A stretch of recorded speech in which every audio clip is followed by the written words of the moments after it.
Good morning students, जय श्री कृष्ण, राधे राधे। बच्चा हमारा चैप्टर चल रहा है, नवम पाठ है, 9 लेसन्स, जिसमें हम लोग क्या देखते हैं, अहमपि विद्यालय गमिष्यामि, मैं भी विद्यालय को जाऊंगी। इसमें हमने अब तक देखा कि मालिनी और गिरजा दो पड़ोसन हैं, आपस में बातचीत करती है। मालिनी को एक नौकरानी की ज़रूरत होती है, साइका की ज़रूरत होती है, वो गिरजा को बोलती है। गिरजा के घर पे जो साइका होती है वो अपनी छोटी सी बेटी को काम करने के लिए ले। समझ में आया?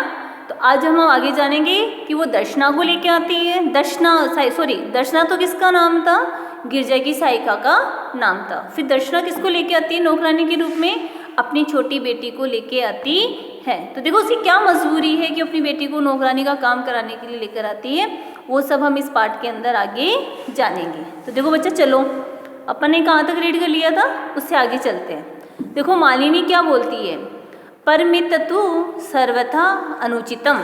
यहाँ पे है परम प्लस एत प्लस तू। क्या है? परम प्लस एत प्लस तू। ठीक है, सर्वथा प्लस अनुचित। ठीक है, परमेतु सर्वथा अनुचितम किम न जानाति यत शिक्षा तो सर्वेषां बालिकानां सर्वासां बालिकानां च मौलिक अधिकार है। यहाँ पे देख रहे हो आप, सर्वेषां बालिकानां, इन दोनों में सेम विभक्ति का प्रयोग हुआ है। बताओ ऐसा क्यों? ऐसा कब होता है? ऐसा जब होता है जब बालकों की विशेषता बताई जा रही हो। लेकिन ये विशेषता कौन सी बताई जा रही है? सर्वनाम विशेषता बताई जा रही है। ठीक है, तो दोनों कौन सी विभक्ति में आते हैं? जिस विभक्ति में विशेष्य होता है उसी विभक्ति में विशेषण होता है।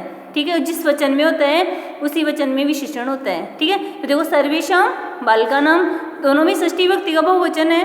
सर्वसां बालिकानां, इसमें भी दोनों में ही षष्ठी विभक्ति का बहुवचन है। अब चले परम प्लस एत प्लस तू। तो मालिनी बोलती है परंतु यह तो। क्या बोलती है? परंतु यह तो। देखो परम प्लस एत प्लस तू। ठीक है, तू का अर्थ होता है तो। परम यानी परंतु। परंतु यह तो सर्वथा अनुचित है, मतलब बहुत ज़्यादा गलत है। किम न जानाती, तुम नहीं जानती कि शिक्षा तो सभी बालकों और सभी लड़कियों का मौलिक अधिकार है। मालिनी किसको बोल रही है? दर्शना को। परंतु यह तो गलत है, ये तो हमेशा के लिए ही सर्वथा अनुचित, मतलब एकदम सत्य है कि एकदम गलत है। किम न जानाती, तुम नहीं जानती कि शिक्षा तो सभी बालकों का और सभी बालिकाओं का मौलिक अधिकार है। दर्शना बोलती है महोदया अस्मत् सदाशानां तु मौलिक अधिकारा केवलम स्व उधर पूर्ति रेवास्ति। ठीक है, देखो यहाँ पे क्या आएगा? स्व उधर पूर्ति रेवास्ति, इसमें आएगा एव प्लस आस्ति। क्या आएगा? एव प्लस आस्ति। अस्मत्, ये बोली महोदया अस्मत् सदाशानां, अस्मत् यानी हमारे जैसे। ठीक है, सदाशानां यानी हमारे जैसे। क्या बोल रही है? हमारे जैसे। हमारे जैसों का तो मौलिक अधिकार केवल स्व उधर पूर्ति, स्व प्लस उदर। ठीक है, इसका मतलब होता है स्व यानी अपने, उदर यानी पेट। तो क्या बोल रही है महोदया? हमारे जैसों का तो मौलिक अधिकार केवल अपने पेट की पूर्ति करना ही है। एतस्य व्यवस्थाएं एवं अहम सर्वस्मिन् दिने पंच षड्ग्रहाणां कार्ये करोमि। देखो व्यवस्थाएं, इसमें बताओ कौन सी विभक्ति है व्यवस्था? व्यवस्था आकारांत स्त्रीलिंग शब्द है, ऊपर 2 मात्रा लगी है, इसका मतलब चतुर्थी विभक्ति का एक वचन। तो देखो क्या आएगा, देखना यहाँ पे कौन सा कारक आता है, कौन सा चिन्ह आता है, देखना। इस व्यवस्था के लिए ही आ रहा है ना, के लिए, यानी कि संप्रदान कारक आ रहा है, और संप्रदान कारक आता है तो विभक्ति कौन सी आती है? चतुर्थी विभक्ति आती है। तो देखो एतस्य व्यवस्थाएं, इन सब की व्यवस्था के लिए ही मैं सारे दिन 5-6 घरों में कार्य करती हूँ। क्या बोल रही है?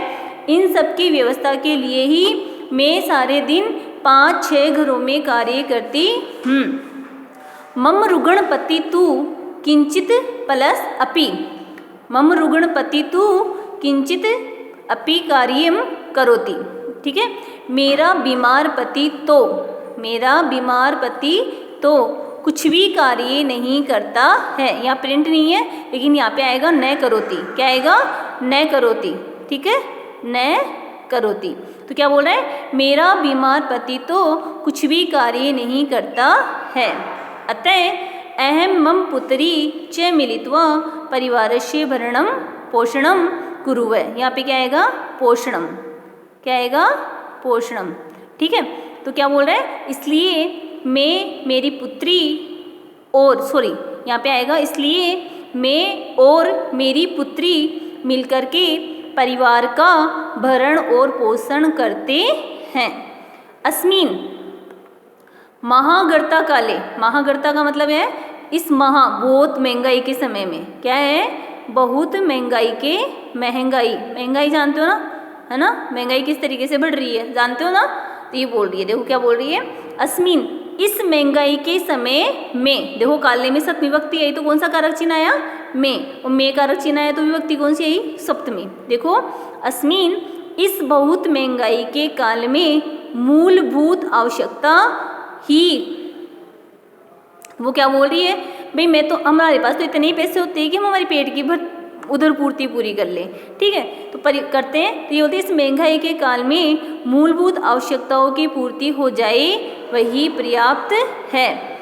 पर्याप्तम न भवति, मतलब ये बोल रही है इस महंगाई के समय में मूलभूत आवश्यकताओं की पूर्ति ही पर्याप्त नहीं होती है। मतलब पढ़ाई कहाँ से कर रहा हूँ? मतलब जो मूलभूत आवश्यकता इंसान की होती है, रहने के लिए घर, पहनने के लिए कपड़े और खाने के लिए भोजन। तो बोल रही है कि इस महंगाई के समय में खाना पीना रहना ही बड़ी मुश्किल से होता है। ठीक है, तो वो बोल रही है इस महंगाई के समय में मूलभूत आवश्यकताओं के लिए ही पर्याप्त नहीं होता है।